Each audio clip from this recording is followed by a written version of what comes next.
I'm Matt Reese with Ohio's Country Journal and Ohio AgNet. I'm in Delaware County today on a rainy May day, early in the planting season, but we're highlighting the Ohio Wheat Yield Contest today, and I'm talking with Brad Moffitt with Ohio Corn and Wheat. Brad, can you tell me about the yield contest? Sure can.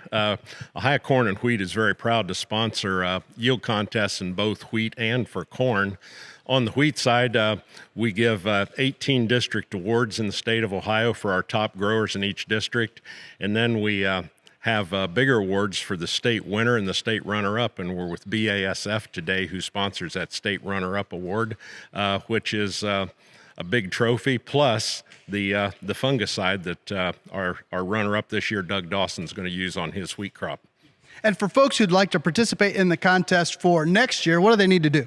Well, there's a couple of ways you can find how to enter. You can go to just Google the National Wheat Foundation.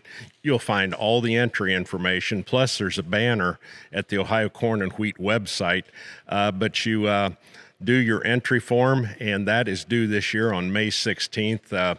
We've grown. The first year we had 17 participants. Last year we had 44. We're hoping to grow that to 70 or 80 this year. Excellent. And Doug is one of the participants from this year. And as Brad mentioned, he's the runner-up with around 135 bushels. Doug, that's pretty good wheat. Tell me about the wheat crop. Wheat crop was good. We had better wheat in 2020 than we did in 2021, but two exceptional wheat crops back to back. I can point to a couple times during the growing season. If we'd had a little more favorable weather, I think we could have bumped that yield even higher. Now, how's the 2022 crop looking coming out of winter and heading into spring here? We had an exorbitant amount of rain late February all through March.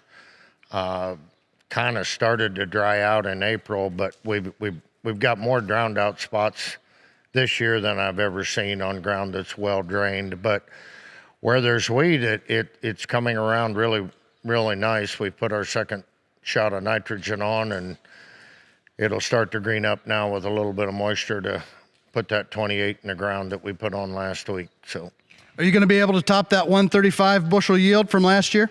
My crop consultant tells me every year we got 140, 150 bushel wheat, but I think it's the same as, every bag of seed corn has the potential to make 600 bushel.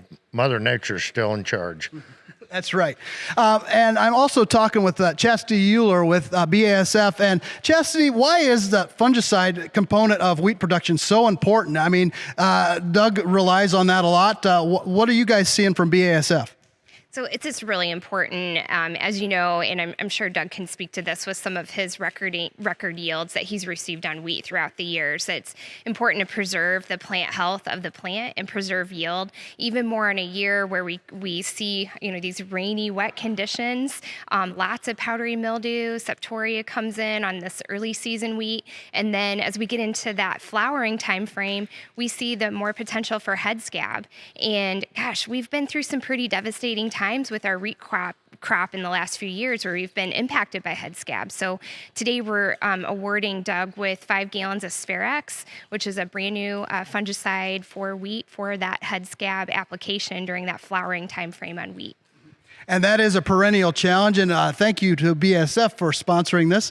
Thank you to Ohio Corn and Wheat for heading up the Ohio Wheat Yield Contest. And thanks for Doug today for allowing us on his farm on this rainy day. Thank you all for tuning in. I'm Matt Reese with Ohio's Country Journal and Ohio AgNet.